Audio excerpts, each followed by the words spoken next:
Hola, buenas tardes y bienvenidos de nuevo a Charlas con Juan, otro episodio de los que hacemos cada 15 días para hablar de seguridad física de materiales radioactivos.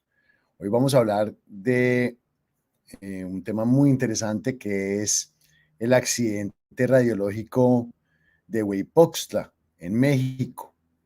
Y para hablar de este accidente que es tan interesante, tenemos un invitado muy especial. Un invitado quien hasta hace muy poco se desempeñaba como el director general adjunto de Vigilancia Radiológica, Ambiental, Seguridad Física y Salvaguardias de la Comisión Nacional de Seguridad Nuclear y Salvaguardias de México. Jaime Aguirre. Jaime, bienvenido a Charlas con Juan. ¿Qué tal, Juan? Muchas gracias por la invitación. Es un placer convivir contigo y con la audiencia en este tema tan importante y en esta tarea tan ardua que hacen ustedes para conservar los grupos que tienen que ver con la seguridad física en materia radiológica y nuclear. Muchas gracias por la invitación. Aquí estamos listos para platicar. Gracias a ti, Jaime. Qué bueno verte otra vez. Para que nuestra audiencia que no te conoce, te conozca un poco. Cuéntanos un poquito de ti. Cuéntanos dónde naciste, cuéntanos qué estudiaste, cuéntanos cómo entraste a ser parte de este sector y llegaste hasta donde estás hoy en día. ¿Cómo no? Sí, bueno, yo nací aquí en la Ciudad de México hace algunos años ya, 60 y tantos. Bien. Nací en la Ciudad de México y estudié primero una licenciatura en química en la Universidad Nacional Autónoma de México. Posteriormente estudié una maestría en ciencias nucleares, una maestría que hoy está extinta en nuestro país. Ya no existe esa maestría, desafortunadamente. Pero te interesaba la parte nuclear en ese momento, o sea, tú ya sabías desde cuándo que querías entrar a eso. Ya. Bueno, derivado de que mis hermanos estudiaron carreras técnicas y científicas, y tengo un tío que estudió pues, doctorados en bioquímica, y eso Okay. me acercó mucho a las ciencias, no Sí. específicamente en el tema nuclear. En el tema nuclear empiezo cuando estoy estudiando en la Facultad de Química y algunas 2 o 3 materias optativas les llamamos, que son las quiero tomar o no las quiero tomar, me interesa el tema o no. Había 2 materias, una de producción de radioisótopos y otra que se llamaba curso básico de ciencias nucleares. Y me Okay. gustaban, no era mi prioridad, te soy sincero.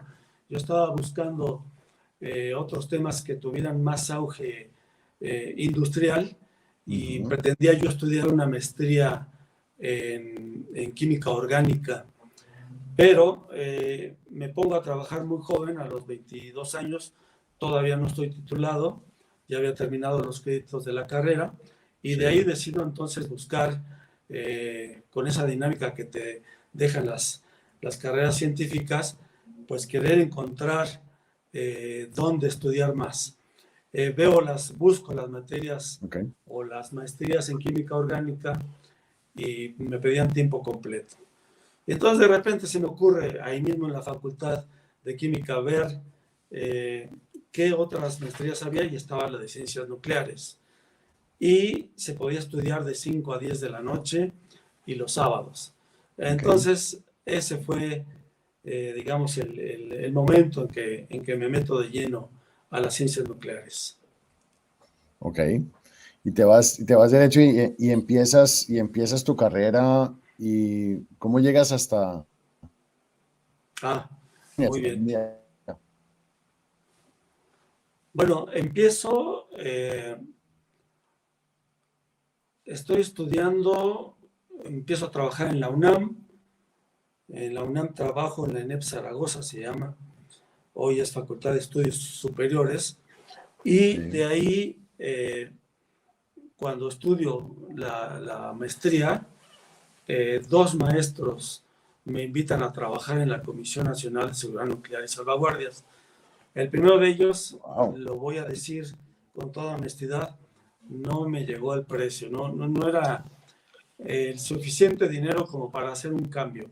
Yo ya Claro, trabajaba en la UNAM y lo que buscaba yo pues era el complemento, ¿no? De poder trabajar y poder estudiar, como ya lo decía, y es que de ahí entonces otro maestro, ahorita estoy recordando, otro maestro me invita a trabajar de tiempo completo, pero ya en la Facultad de Química en Ciudad Universitaria, ya no en un campus del Estado de México, sino en el alma mater, en el corazón, digamos, de la universidad, que es sí, Ciudad Universitaria y que está aquí en la Ciudad de México.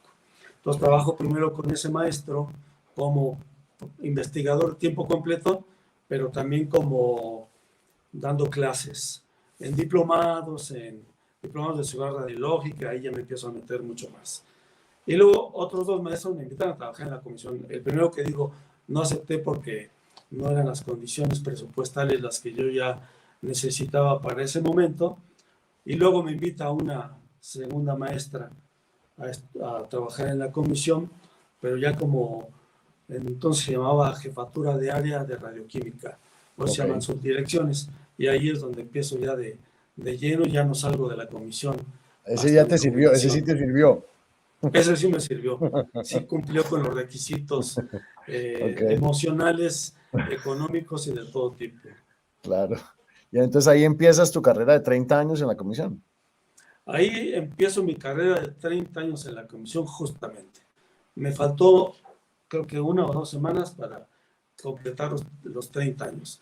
Pero en la Facultad de Química, como investigador en ciencias nucleares, trabajé del orden de un año nada más. Entonces, digamos, en el tema nuclear estuve 31 años, un año en la UNAM y 30 años en la comisión. Increíble, increíble. Así fue, así fue. Bueno, Jaime, cuéntanos un poquito para empezar, para entrar en materia. ¿Por qué no nos haces un breve recuento de los hechos del incidente? Para entrar en materia, cuéntanos en general qué fue lo que pasó. Sí, bueno, eh, un poco la historia dentro de la comisión, por lo cual yo tuve que atender el Exacto. accidente radiológico. Ujú, En ese momento yo ocupo la dirección, fíjate, la dirección de vigilancia radiológica ambiental. Veo temas de ujú, dosimetría, veo temas de radioquímica, de electrónica y conteo.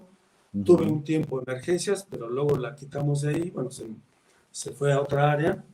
Y entonces, y luego me quedo con gestión de desechos radiactivos. Ok, Esos son los 4 temas que yo manejaba. sí, Dado que creo que sí conociste al maestro José Luis Delgado, claro que que era sí. mi jefe en ese momento, era gerente de seguridad radiológica y tenía una enfermedad incurable, con cierta frecuencia me dejaban por ausencia para reemplazar las labores que él tenía que hacer. Y justo, no sé, medio año de que él había muerto, me encargan el despacho del ingeniero Delgado, que veía pues, no solo los 4 temas que yo manejo, sino Sí, inspecciones, muy todo, todo, evaluaciones, seguridad física, todo. salvaguardas. Era un mundo de actividades. Y entonces yo llego por decisión del director general a ocupar ese puesto de manera interina. Y es cuando ocurre el incidente El de incidente. Huipoxtla, ¿no? Entonces, como que me estaba esperando el accidente este, Bienvenido, dije, bueno, bienvenido a la posición. bienvenido a esta posición. Exactamente. Afortunadamente había yo trabajado no como el gran experto en emergencias, pero sí había coordinado acciones. Sobre todo el tema de emergencias lo trabajábamos mucho para Ujú, el tema de los reactores nucleares de potencia, claro. no tanto para accidentes radiológicos, no era algo que siguiéramos mucho. Pero finalmente, bueno, eso da mucho aprendizaje, ¿no? Sabes, tienes procedimientos, sabes qué puestos tienes que tener en cada actividad y bueno, y entonces derivado de esta desgracia que era de que se había muerto el ingeniero Delgado, me quedo ahí de encargado del despacho y entonces ocurre el incidente. En qué consistió el incidente? Bueno, hay un hospital del sector del Seguro Social en la frontera con Estados Unidos, aproximadamente a 3,000 kilómetros de Maquisco, del CADER, que es el Centro de Confinamiento de Desechos Radiactivos, y ahí es donde pretenden llevar la fuente de cobalto 60 decaída, que ya no era útil para fines médicos, pero que sí tenía una radiactividad importante. Entonces cruza prácticamente toda mitad del país, Sí. desde la frontera del Pacífico hasta el centro del país. Y ahí llega a un lugar donde desafortunadamente no consideraron varios aspectos. Entre ellos, uno de los importantes es que se queda estacionado la plataforma esta que llevaba el material radiactivo en una gasolinera, ¿no? Es un acto completamente indebido, pero tampoco fueron capaces de decirle al centro de desechos radiactivos que los esperara, que iban a llegar en la madrugada, etcétera, qué sé yo. O sea, lo Lo que dejaron parqueado, se parquearon para pasar la noche, o sea, la dejaron parqueada durante la noche, dices tú. es correcto. Okay. Y dejan a 2 encargados del transporte, pero los encargados de la radiológica se van a un hotel. Entonces dejan, digamos, la plataforma prácticamente sola, y ahí es cuando llegan los asaltantes y se llevan la plataforma con todo y material radiactivo en una zona bastante crítica desde el punto de vista de seguridad. En todos los mapas de riesgo que se manejan, esa zona está considerada como de alto riesgo. Pero los dos conductores seguían en la plataforma, o sea, los de seguridad se fueron para un hotel radiológico y los otros se quedaron con el Y los otros se vehículo. quedaron ahí. O sea, que a ellos sí los asaltaron, los encañonaron, pues, en ese momento. Es correcto. Ahí los encañonan, se llevan el material. Afortunadamente, la gasolinera tenía algunas cámaras que luego ayudan a la investigación. De ahí, pues, se pierde la fuente y no sabemos dónde está. Sí, pero ellos, las fuerzas... Perdóname, pero ellos a los que encañonan son los que reportaron el incidente, ellos mismos. No, a ellos los tienen detenidos un tiempo unas cuantas horas. Okay. El encargado de seguridad radiológica de esa empresa, cuando llega, pues ya no encuentra la plataforma, y entonces es cuando nos informa a nosotros, pero ya son las 8 de la mañana. Este evento ocurrió a las 2 de la mañana, o sea, pasaron 6 horas ahí. Y mientras tanto tenían retenidos a los dos señores de los conductores, los tenían retenidos los asaltantes. No, me parece que los dejaron ahí. Los dejaron ahí y se llevaron todo, prácticamente la plataforma y su contenido, que era una fuente radiactiva que no habían calculado que tenían ahí. Hablo por teléfono a Protección Civil para que haga todas las gestiones. Se supone que ellos son los responsables de la coordinación. Mandan un poco tarde, digamos, la notificación, como a las 11 de la mañana, de que se había extraviado esta fuente y que había que alertar a los estados aledaños al Estado de México, que es donde se había extraviado la fuente. Y de ahí empieza una reunión, ocurre una reunión ya en los altos niveles de inteligencia y de las fuerzas federales para hacer un plan de búsqueda y de rescate. Hay obviamente instituciones del gobierno federal que prestan helicópteros, nosotros llevamos los monitores y empezamos a buscar en la zona algo. Por otro lado, pues la Policía Federal empieza a buscar también por dónde buscar.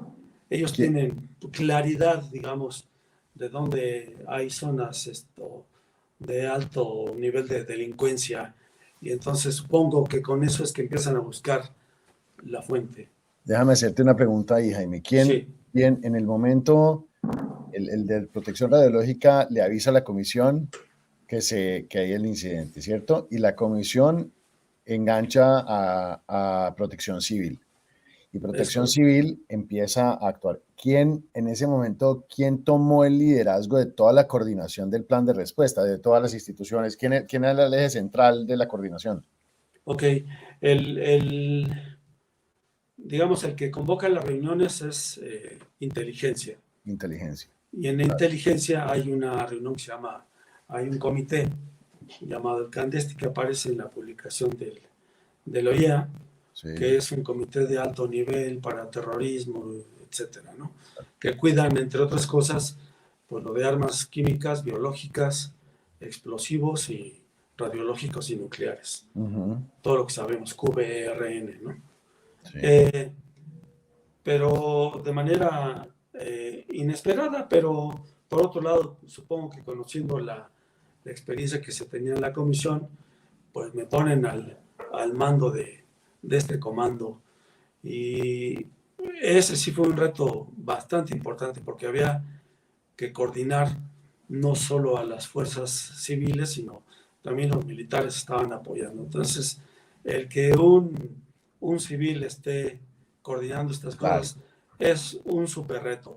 Ellos fueron, Súper. por supuesto, de gran ayuda, hicieron muchísimas actividades y siempre muy comprometidos con el tema, Pero en ese pero sí momento, pero es en todo ese un reto. momento, pues por eso te hice la pregunta de quién estaba liderando la Uh -huh. respuesta, ¿sí? La interacción con las otras fuerzas del Estado y las organizaciones, por ese reto tan fuerte, porque hay militares, hay ejército, ¿cierto? Hay todo tipo de inteligencia, pero el rol de la comisión en ese momento entró a ser un rol más de apoyo técnico, era de un rol de apoyo técnico, ¿cierto? En esa parte, pero también te tocó tomar funciones, digamos, de coordinación aparte de solamente el apoyo técnico, ¿es lo que te Hay entiendo? como, hay como dos o tres momentos, pero el primer momento es, sí, la decisión es que la comisión coordine Sí, el operativo, digamos, globalmente. Tenemos ok, un grupo de atención a la emergencia, per se, que es la que empieza a hacer la búsqueda, acompañado de la Policía Federal.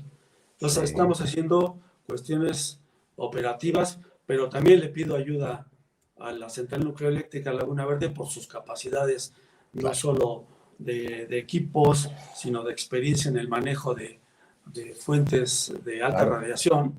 claro. Le pedimos al mismo ININ que estudiara primero cómo era el objeto presuntamente robado. Aquí tenemos que decir presuntamente, pero bueno, el objeto robado.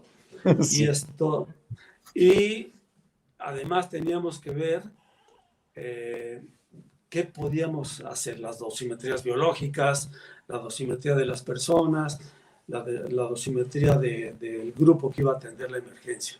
Me claro. ayudan muchísimo, no solo la gente obviamente de la comisión, sino también gente de Laguna Verde y gente del ININ en lo técnico.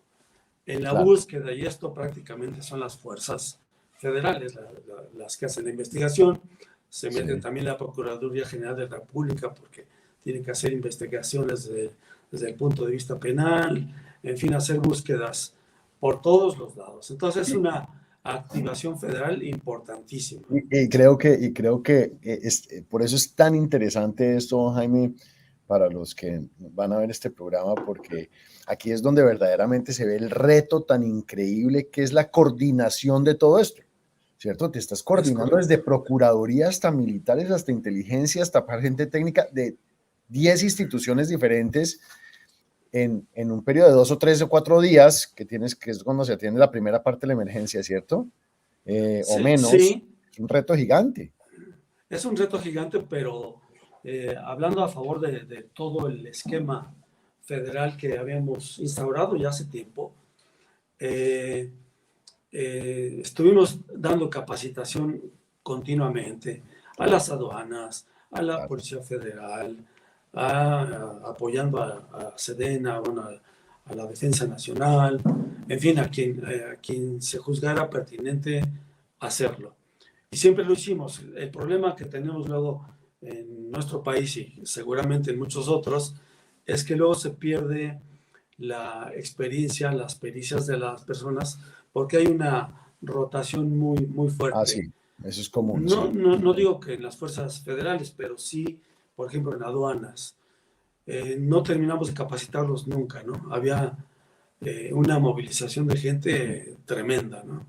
No, sí, sí, si ustedes, o sea, si el rol de la comisión no hubiera sido determinante en todos estos años y efectivo, pues coordinar un plan de emergencia de estos es imposible, definitivamente, ¿no? Se necesita años de preparación para poder coordinar y hacer lo que ustedes hicieron, ¿no? Claro. Efectivamente.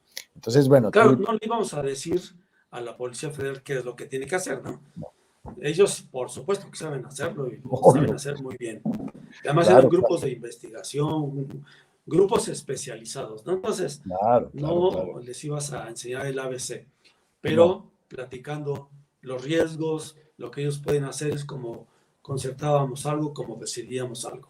Bueno, entonces llega este señor a las 8 de la mañana, no encuentra el camión, los llama a ustedes y empieza todo este proceso y en paralelo, ya después de que pasaron los hechos, me imagino que reconstruyeron todo. ¿Qué era lo que estaba pasando con la fuente? La plataforma se la llevan. ¿Qué pasó en ese momento? Mientras empieza esta actividad de coordinación, de búsqueda y todo, ¿qué es lo que está pasando con la fuente en ese momento? Sí, por otro lado, ahí digamos claramente que no iban por la fuente radiactiva, Ujú. iban por la plataforma esta.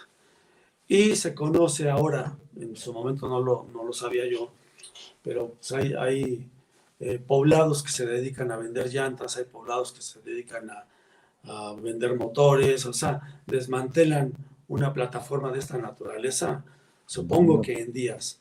Y entre ellas, para desafortunadamente para los actores, empiezan a desarmar la fuente radiactiva. Yo siempre me he preguntado, pues si ahí decía, en inglés si quieres, pero dice radioactive material, ¿no? claro. Lo estoy, lo estoy pronunciando como se escribe. Sí, sí, sí, Entonces sí, sí, sí. supongo que o no sabían qué quería decir material radiactivo o no sabían leer. O El pensaron que era caso una es que, promoción de otra cosa, quién sabe qué, o que, bueno, sí. quién sabe. Y entonces empresas como las canadienses que desarman muy bien los equipos y con mucho cuidado, pues decían que se tardaban días en desarmarlo. Estas personas se tardaron mucho menos, supongo que fue con martillos, con marros y con otro tipo de materiales que la desarmaron inmediatamente, entonces dejan la fuente radiactiva, como Pero, hicimos acá, perdóname, expuesta. sí, Sí, te escucho. perdóname, me voy al detalle para preguntarte por curiosidad. Entonces, la plataforma la llevan a uno de estos pueblos y en estos pueblos la empezaron a desarmar la plataforma como tal, pero la Sí, fuente, me imagino que dijeron, ellos vieron que la fuente también era metal y como ellos trabajan en metales y cosas así, entonces dijeron, bueno, aparte de desarmar la plataforma y quitarle las llantas y la carrocería y todo, también vamos a desarmar esto, ¿cierto? ¿Eso fue más o menos? es correcto, pero inmediatamente pues salen las noticias, ¿no? Salió inmediatamente en las noticias, no solo a través de los comunicados de protección civil, sino por las televisoras, por los medios por los radio, por el radio, por las fuentes extranjeras. De hecho, Empieza a salir, claro, el empieza a salir presidente lo de que, Estados Unidos le habla inmediatamente al presidente de México, ¿no? claro. Preguntando qué había pasado y si necesitábamos ayuda. No, entonces hace un escándalo y, y nosotros llegamos al pueblo este de Hueypoxtla y Pero cuando ¿cómo sabes llego que están ahí? empiezo, En qué momento se enteran que está ahí? Porque empiezan las bueno, noticias, se está desarmando por ese lado. ¿En qué momento entonces, unen los puntos y dicen, ahí está la fuente? ok, en ese momento estamos haciendo la búsqueda, no la Sí, encontramos, pero dado el sistema de búsqueda que tienen las fuerzas federales, empiezan a acercarla, ¿no? Y decir, pues debe estar en esta zona, por las ajá, características quizás de los robos de tipo de materiales, sí. pero en eso, pues ya la gente ya estaba preocupada. A mí me llegaban correos o mensajes a mi teléfono diciéndome, yo tengo la fuente. Y yo les preguntaba, ¿quién es usted? Dígame dónde está. Y ya no me contestaban. Eh, pero creo que era bueno que estuvieran intervenidas las comunicaciones para saber el origen de dónde me estaban hablando, buscando. Qué interesante. Eso que tú estás describiendo, Jaime, a ver, estamos, digamos, para seguir en este episodio. Entonces, están llevando la fuente, la están desarmando, están los organismos de respuesta, de búsqueda, haciendo toda la búsqueda, empiezan a salir en todas las noticias que pues el peligro, ¿cierto? A alertar a todo el mundo. Y al salir en las noticias y en todas partes, empieza una respuesta de la población, ¿cierto? Entonces te llegan a ti, hay gente que verdaderamente o ve algo, o a ti te llegan esos correos como el que te llega, el que yo tengo en la fuente. ¿Qué interpretas tú de ese tipo de correo específico, del que dice yo tengo la fuente? ¿Es gente que aprovecha la noticia para poder sacar una ventaja, pero no tiene la fuente verdaderamente, o, sí, o eran los que sí la tenían? Yo creo que había gente que siento que luego querían distraer la atención para, para dirigirnos a otro lugar. Eso es lo que Ok. pienso que pudo haber pasado, ¿eh? Interesante. Pero obviamente con la inteligencia de las instituciones que se dedican a lo mismo, pues van cercando y en un momento sí, ya la empresa me dice, ya encontraron la fuente y estaba en una casa, en un como patio de terracería de una casa, estaba el cabezal.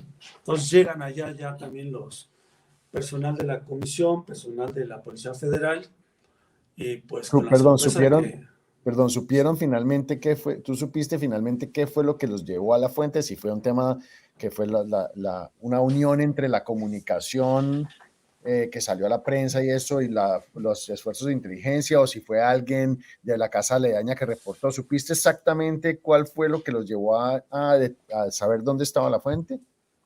sí, yo creo que fue la presión de los medios, pero también Sí, la presión ya que se estaba ejerciendo sobre el lugar ok, de las la fuerzas combinación. federales. Esa combinación hace que entonces aparezca el cabezal. Van, lo buscan, lo encuentran donde dicen que estaba, pero con Sí. con la ingrata sorpresa de que no estaba la fuente radiactiva ahí. Entonces, pues con el gran miedo de que una fuente expuesta sin su blindaje podía matar a la gente en minutos. ¿Dónde la tenía, no? O sea, cuando llega Entonces, la comisión, cuando llegó la comisión, ven el cabezal y no está la fuente. y no está la fuente ahí. Entonces, ¿que dónde está y eso? Entonces ya encuentran en un camino de terracería tirados varios de los cuerpos, digamos, el cabezal, eh, algunos materiales que lo conforman, ¿no? El dragón creo que se llama. Varios componentes. Después ya nos enteramos que alguien lo deja en esos caminos de terracería que está entre una siembra seca parece que era de maíz. Entonces ya está todo eso seco y en esa calzada, digamos, llega una persona, agarra el cabezal, que supongo que era del mayor interés comercial para él, y se lo lleva transportando, arrastrando a su patio. Afortunadamente que no se llevó así la fuente. Si se hubiera llevado la fuente, hubiera irradiado a su familia completa. Entonces, la fuente queda también expuesta ahí en esa calzada. Pasa un campesino, le parece interesante, debe ser una fuente, hasta donde recuerdo, un tubo como de 1,5 metros, bastante largo, y se lo Sí. pone en el hombro, pero lo esconde entre la maleza, mogotes le llamamos, que son como Ok, bueno, paja. dame un segundo, voy aquí. Entonces, eh, llega la comisión, encuentra el cabezal en la terraza donde estaba, no está la fuente, empiezan a buscar dónde está la fuente, encuentran unas pistas de para dónde lo desarmaron, ¿cierto? Se lo llevaron y encuentran que está en lo que dices tú, que es como una calzada. Supongo que eso es como un camino, Un como un camino, camino de terracería, sí. un camino de terracería que va como a un campo. Entonces ahí es donde, Sí. donde se llevan esto, y ahí es donde pasa una persona y desde ese punto se lleva al cabezal para la casa, pero no se lleva la fuente, deja la fuente ahí en el campo, ¿cierto? En el campo. Y ahí es donde pasa el campesino, se le echa al hombro y va y la esconde. Sí, unos cuantos metros, no muy lejos. Y la esconde. Se la hubiera Bueno, llevado sí, a su casa y una desgracia en el pueblo. Previo a claro. eso, ahorita estoy recordando, previo a eso, ya sabíamos que estaba el cabezal ahí. Entonces van los helicópteros prestados por la Secretaría de Comunicaciones y Transportes. Llega nuestra gente, llega tarde y noche, ya llevaban sus detectores, muy sensibles, por cierto, y me cuentan que a 60, 70 metros de estar volando ya hay niveles de radiación importantes en la Detectaban los zona. niveles de radiación. Wow. Así es, a 70 metros. Entonces, pues ya sabíamos que estaba por ahí. Gran problema que si la fuente está descubierta, los detectores se saturan, entonces no sabes exactamente dónde Claro, está el punto. claro. Ahora, al ser un cabezal de cobalto 60, el cobalto 60 es una cantidad mínima, pero son como cubitos muy chiquitos. Sí. Entonces, no sabíamos si habían abierto la fuente, si se había dispersado el material, no sabíamos. No sabía Pues nada. no podíamos llegar tampoco con helicópteros muy cerca, porque el viento que arroja el helicóptero podría dispersar Dispersar el más material. el Dispersar el material. material. Claro, no había Entonces, pensado. bueno, muchos retos, ¿no? Muchos retos y poca información. Total Ujú. que llego ya a Huiposte aproximadamente el cuarto, quinto día.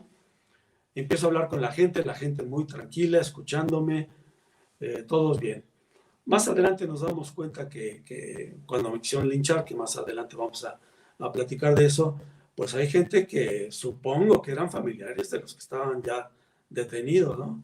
Que eso vendrá un poquito después. Entonces, regresando a lo de la fuente, se encuentra. No sabemos bien dónde está porque hay mucha dispersión. El rebote de la radiación está por todas partes. Si hay un montículo de tierra, te lo rebota. Entonces, la comisión no Pero estaba encuentran, preparada. pero encuentran la fuente donde el campesino la escondió, la encuentran. Sabíamos que estaba 40 metros alrededor. No Ok, sabíamos el punto exacto. ok. No sabíamos. Hasta que llego y hablo con la población y de entre esa población estaba el campesino. Oye, que estoy hablando, y luego se acerca a los que estábamos comandando esto, que no recuerdo si fue a la Policía Federal o a alguien de la Secretaría de Energía o de nosotros de la comisión, se acerca y le dice, es que yo agarré una cosa con estas características y la guardé por allá. Entonces, pues lo empezamos a analizar, qué tenía, si le había pasado algo en el hombro, ya lo entrevistamos, etcétera. Pero, pues obviamente los equipos de la comisión, los equipos de detección no daban para poder saber dónde estaba la fuente. Llevábamos equipos muy sensibles, tan sensibles que se saturaban con cualquier nivel de detección. Entonces, afortunadamente en esa época la comisión había comprado desde hace años unos relojes detectores de radiación gamma de medición muy gruesa. Ok. Esos relojes, pues yo lo traía y lo traíamos otros. Ese sí me dio una medición relativamente interesante. Porque no era Le tan pedí, sensible. Porque no era tan ¿cómo? sensible. Porque no era tan sensible. Porque no era tan sensible. Y entonces ahí es donde también le pedimos a Laguna Verde que nos mande a la central nuclear eléctrica, que nos mande los equipos de medición más gruesa que tengan. Ellos tienen toda una red de dosimetría que les permite hacer mediciones que usamos en los Juegos Panamericanos Sí, sí, para ver sí. cómo estaba, si había en algún punto de los estadios alguna persona, detectaba hasta personas contaminadas, Claro, claro. bueno, no contaminadas, sino tratadas con yodo 131 por algún asunto de tiroides, etcétera. Pero Ujú. esos equipos también nos ayudan a más o menos saber por dónde está. Con la entrevista que le hacemos entonces al campesino, ya sabemos por dónde está. Había dos o tres compañeros, especialmente uno de Laguna Verde, que era tipo kamikaze, entonces él se acercó muchísimo a la fuente. Y la fotografió. De hecho, sale él en el documento de OIEA, ya lo vi, él está ahí. Ajá, ajá. Pero bueno, esa también fue una decisión que desde el punto de vista de emergencias radiológicas siempre se tiene que considerar. Las Claro, personas que más dosis recibimos, pues éramos los de mayor edad. Obviamente total. porque nuestro metabolismo es más lento, porque podemos tener en ese sentido más resistencia a la radiación, etc. Entonces, viendo la lista, pues te darás cuenta que los que mayor dosis recibimos fuimos los de mayor edad, entre ellos el de Laguna Verde. Claro. Me imagino, sí. ¿Y que el campesino murió? o El sobrevivió? campesino creo que murió tiempo después, pero porque no aceptó tratamientos, no se dejó ayudar. Nosotros le fuimos a ofrecer ayuda, lo iban a atender en las clínicas especializadas Sí. de México, pero al final no se quiso tratar. Supongo que tenía algún tema de conciencia de que pues al final él se había robado algo que no era de él, ¿no? O había tomado algo que no era de él.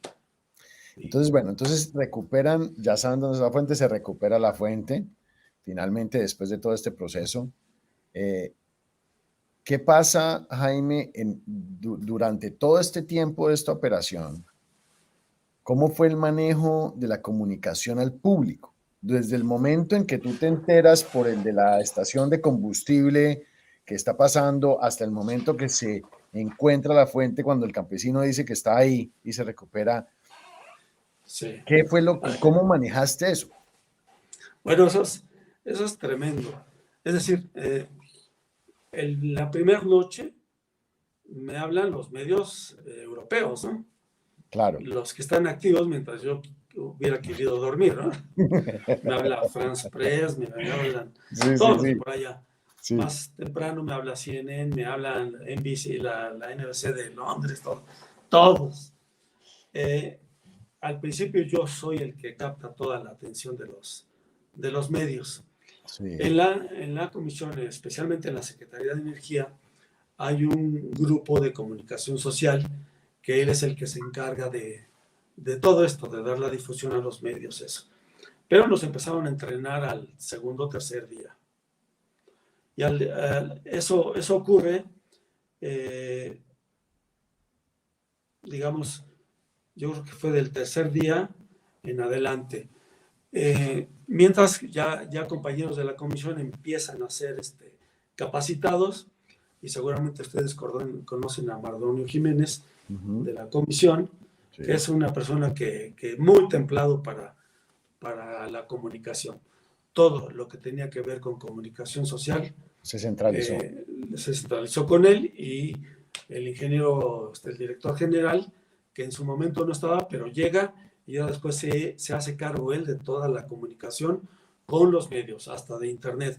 Me acuerdo que me habló también un medio de internet de Colombia, en fin, de todo el mundo nos estaba Claro, todo el hablando. mundo. Pero creo que lo importante ahí es, creo que lo que mencionas es que esa centralización es clave, ¿no? Porque tienes tantos medios y tanto que si hay diferentes versiones de la comunicación de lo que está pasando es un desastre. Creo que el esfuerzo Sí, de la centralización lo antes posible es súper importante, ¿no? y no solo eso, sino el grupo de comunicación social de CENER hizo una cosa muy buena y una cosa mala. Pero la que fue muy buena fue que ellos les decían a los medios, a ver, por favor, de ustedes lo que necesitamos es su ayuda, no la crítica. Entonces, todas las preguntas que por favor les hagan a los expertos tienen que ir encaminados a proteger a la población. Y muchos se ceñían a eso. A mí me pareció que nos quitó mucha presión eso. Claro, Y yo ya dejo en ese momento toda la presión de la prensa, ya empiezan a apoyar obviamente el director general y Mardonio, que era el encargado de esa comunicación social, y luego la que ocurrió con los pobladores, ahí sí fui directamente yo, ¿no? sí, Yo hablé con la población dos veces, el primer día que estuve allá y el penúltimo. Pero cambia mucho la gente, ¿eh? Cuando están recibiendo la información a cuando ya están enardecidos por cualquier situación que supongo que ahorita adelantito la veremos. La parte que no me gusta de la comunicación social digamos, de la Secretaría de Energía es que yo tuve demasiada presión con la población porque yo en algún momento fui impedido a decir la última noticia, ¿no? claro, Y eso enardece al pueblo y claro. el pueblo pues decía, ¿qué pasa? Entonces usted nos va a firmar, eh, digamos, por la contaminación de mis tierras y todo eso, ¿no? Todo lo querían hacer conmigo. Y yo diciéndoles, no, espérense que ya estamos rescatando la fuente, ¿no? No podía yo hacerlo porque la primicia la primera noticia no la podía dar yo. Y tenía gente vigilándome aquí para que no lo dijera. El caso es que la Policía Federal, por ejemplo, si me decía, ya diles, ¿qué puedes perder? El trabajo, ¿no? Pues ya, pero diles, porque la gente ya está muy enardecida porque no les dábamos gran noticia. No les estábamos dando la información que ellos necesitaban. En eso empieza a oscurecer ese último día, ya cuando estábamos por rescatar la fuente. No sé si ya me estoy pasando demasiado, ¿quieres? No, sigue. Ahí estamos bien. Sigue. Bueno, entonces estoy ubicado en el último día cuando ya estamos rescatando la fuente, hablando de comunicación social. Y empiezo a hablar con la gente. No les permito a los medios la entrada, por lo que me habían dicho, las instancias de comunicación social. Pero luego vi tan enardecido al pueblo por lo que decía, que sí le digo a los medios que entran. Y ahí entran todas las televisoras, todo. Ya estaba oscuro. Sí. Y la gente enojada, pues yo no sé, bien me pudieron haber disparado en lo oscuro. Claro. Yo iluminado, pues no sé, ¿no? Claro. Pues dejo que entren los medios y ya se ilumina todo. Ya me sentí más seguro. Claro. Más seguro. Pero la gente seguía diciendo, usted va a pagar por los terrenos y que no sé qué. Y por más que les explicabas, ya no. Y mucho miedo, ¿no? Mucho miedo en la población, porque esa era gente asustada. Y miedo en la población. Claro. Ya sabíamos que no habíamos contaminado los suelos. Bueno, nosotros no, porque nosotros éramos rescatadores, ¿no? Sí. Al final los que robaron y los que tiraron la fuente, pues eran los culpables de esas cosas. Nosotros tratando de rescatar, pues éramos, digamos, la parte visible de lo malo que le estaba pasando a esa población. Okay. Sin embargo, en ese momento, ya cuando ve medio álgido el tema, ya están enardecidas las personas, la Policía Federal, que seguramente calcula muy bien eso, pues me dice, me hacen como un túnel humano y me dicen, pásate por aquí, y me paso de entre medio de todos ellos, hombres de 1,85, así bien armados. Sí, claro. Y me sentí súper seguro y ya me fui, pero en ese momento estábamos rescatando la fuente ya. Dios mío, bendito. Entonces, sí. Jaime, qué historia, sí. qué historia. Qué historia tan increíble. Bajé 7 kilos en 7 días. No, pues yo sí, en 5 minutos, baja uno 1 kilo por minuto. Sí, y también la gente de respuesta, tanto la policía, pero ellos y de la Secretaría de Marina, muy bien dispuestos y muy atentos a todo lo que estábamos haciendo ahí.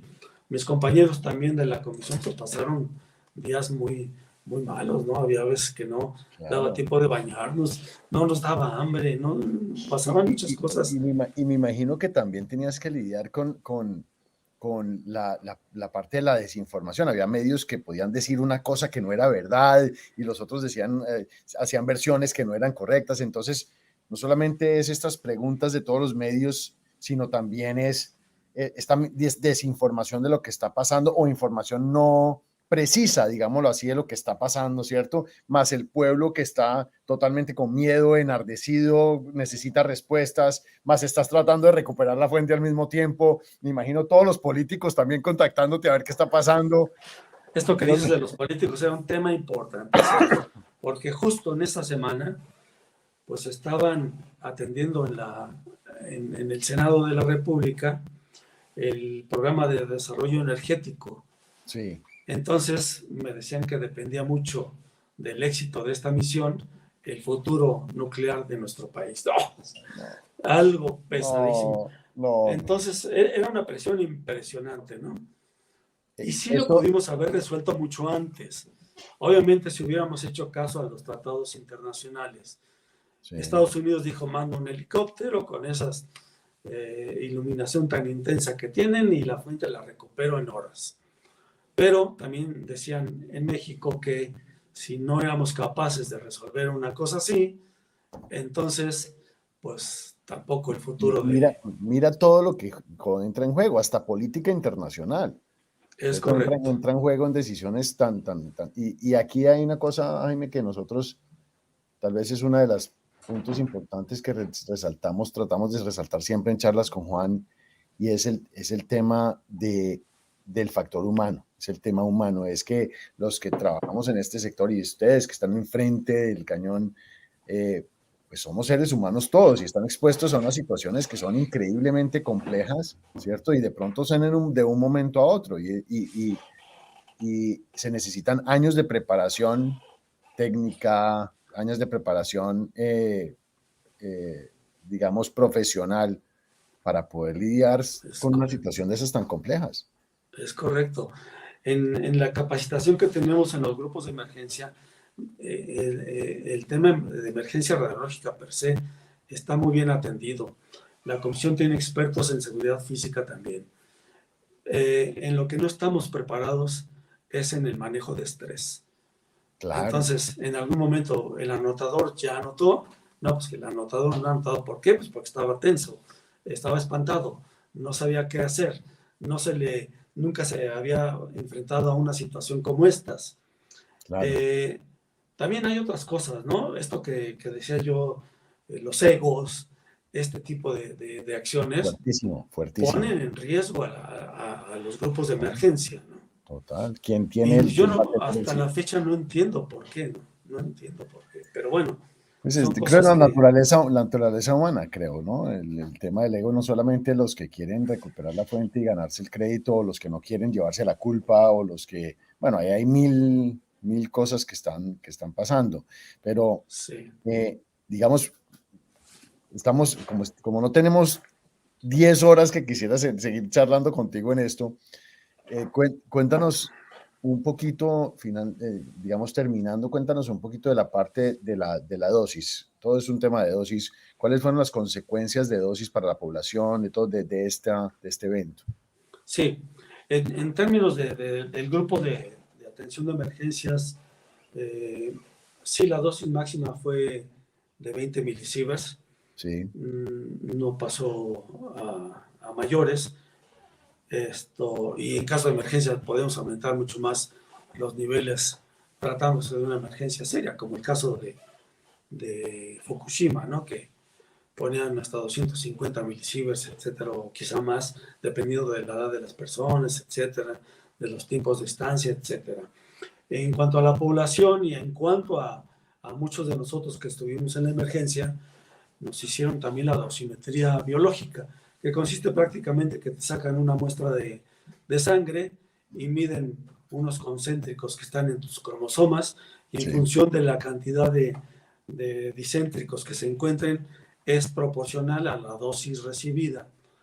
En ese caso me parece que solo 2 personas tuvieron una dosis importante, que fue uno el campesino y otro, supongo, que fue el que estuvo desarmando la fuente. Las demás personas sí hubo irradiados, pero no de consecuencias, digamos, de riesgo. No son fatales, pero sí de alguna amputación o de alguna cosa así, ¿no? ¿Viste mucha gente solicitando atención médica porque pensaban que tenían los síntomas por ese fenómeno que pasa de que sienten que están contaminados, como pasó en Brasil? Es correcto, pero básicamente es por miedo. Por miedo, claro. Pero es interesantísimo porque el miedo también permeó en los hospitales. Entonces, en los primeros días no querían recibir a esa gente. Increíble, claro, es que las consecuencias son olas, ¿no? Las consecuencias son una tras otra. Claro. Y digamos, sí hay centros de atención de medicina en materia radiológica, pero son especializados y siempre los encaminamos a lo que decía yo, a los reactores nucleares de potencia. Entonces, obviamente, la gente de Veracruz, que la mandé llamar, que les pedí su apoyo y estuvieron ahí al frente. Muy bien. Claro. Y 2 o 3 hospitales muy importantes de la Ciudad de México. Son los 3 hospitales que se manejan para, en caso de una emergencia radiológica, para centrales nucleoeléctricas, pero no para esto. Entonces, cuando llegamos a los hospitales más cercanos de esa zona de Hueypoxtla, pues obviamente que eran hospitales que no estaban preparados y tenían miedo de recibir a la gente. Total que la Secretaría de Salud también ayudó mucho al convencimiento, no nada más de los hospitales, sino de la gente. Y las entrevistaba en situ. Entonces iba a sus casas, tocaba y les preguntaba. claro. Entonces hicieron una labor impresionante también para que la gente estuviera bien. Y Todo, Jaime, lo malo trae cosas buenas, algunas cosas más que traen es cosas buenas. correcto. Digamos, para que finalicemos hoy, ¿cuáles son las dos o tres lecciones más importantes que crees que este incidente le regaló a México y que hoy en día pudieron ustedes aprovechar, que ustedes ven como unas enseñanzas muy poderosas? Sí, rápidamente en materia, digamos, de elaboración de documentos, de cambios en la legislación, el Código Federal, el Código Penal Federal se modificó Ok, para que los rateros pues tengan más cuidado la próxima vez o le midan más, ¿no?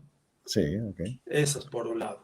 Se hizo el reglamento de transporte seguro para materiales radiactivos que quedó en el 2017, aunque ya existía el de sí, materiales, el de transporte de materiales peligrosos, ¿no? Ese es, pero no ujú, lo maneja la comisión, lo maneja la Secretaría de Comunicaciones y Transportes. De ahí otro tema de mucho aprendizaje y creo que valió la pena, espero que a la comisión le valga la pena, es que en la época de la Gerencia de Seguridad Radiológica tenía como muchas materias encima el ingeniero Delgado. Entonces se creó una dirección general adjunta, que es la que yo después de un concurso gano, y ahí se va seguridad física, vigilancia ambiental, claro, desechos, dosimetría, salvaguardias. Entonces quedan partidos, quedan a la mitad de funciones, entonces ya podías atender con mucho más cuidado claro, todas estas cosas.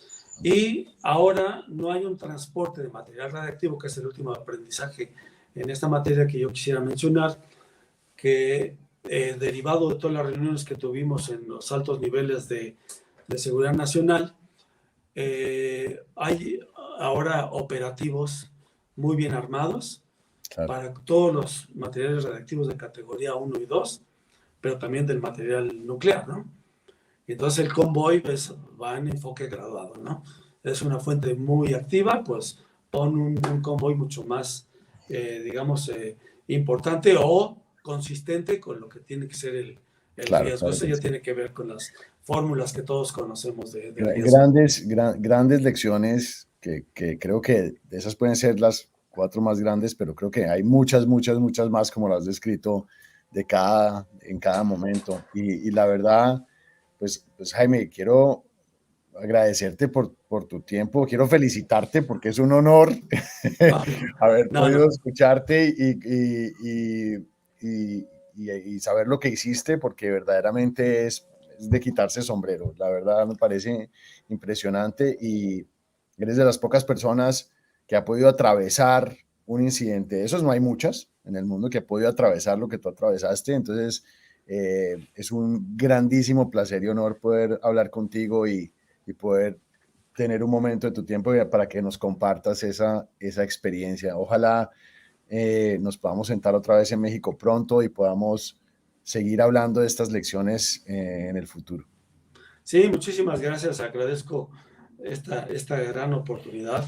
Esto está como para escribir un documento que ya hice lo IA, pero otro con más detalles, pero otro Sí, con señor. todas las anécdotas, que eso sería un super libro, un bestseller, ¿no? Súper lindo eso. Jaime, Sí, gracias, pues gracias y gracias a ustedes. nos Estamos vemos en México pronto. con mucho gusto. Hasta luego. Un abrazo, Gracias. cuídate. Nos vemos. Gracias, Bye. chao, chao, chao. Bye. Bueno, como vieron, es una historia fabulosa, grandes lecciones que no solamente le quedan a México, sino a toda la región sobre este accidente. Para los que quieran saber más detalles de la parte técnica, la OIEA tiene un documento que se llama The Radiological Incident of Weipoxla, que lo pueden consultar y tiene los detalles al respecto. Gracias por estar con nosotros y los vemos en las próximas charlas con Juan. Chao.